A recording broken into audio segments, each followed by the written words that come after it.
అమెరికాలో ఒక దుండగుడు కాల్పులో 8 మంది చనిపోయారు. 35 మందికి 48 మందికి దాకా గాయాలైనట. విచక్షణారహితంగా కాల్పులు జరిపాట. అతన్ని పట్టుకోవడానికి, అతను వేసుకొచ్చిన కారు పట్టుకోవడానికి పోలీసులు ప్రయత్నాలు చేస్తున్నాడు. చాలామందికి గాయాలైతే హాస్పిటల్లో చేర్పించారట. ఇండియన్స్ అందరూ ఎక్కడున్నా చాలా జాగ్రత్తగా అప్రమత్తంగా ఉండండి. ఎదురుకు రోజుల్లాగా ఇప్పుడు లేవు.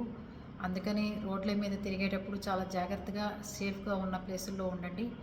ఈ దుండగులు విచక్షణారహితంగా కాల్పులు జరపడమే కాకుండా 8 మందికి చావుకు కారణమయ్యారు. హాస్పిటల్లో ఉన్నవాళ్ళు ఎంతమంది సీరియస్ కండిషన్లో ఉన్నారు, ఎంతమంది ప్రాణాలతో ఉంటారని కూడా తెలియని పరిస్థితిట. అందుకని ప్రతి ఇండియన్సు ఇంటి పట్టున ఉండి ఆఫీస్కి వెళ్ళామా వచ్చేసామా అనేటట్టుగా ఉండండి. కొంచెం లోకల్ ట్రైన్లో వెళ్ళేటప్పుడు కూడా కొన్ని రోజులు అవాయిడ్ చేసుకుంటే మంచిది.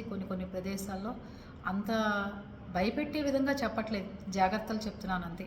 అర్థమైందా?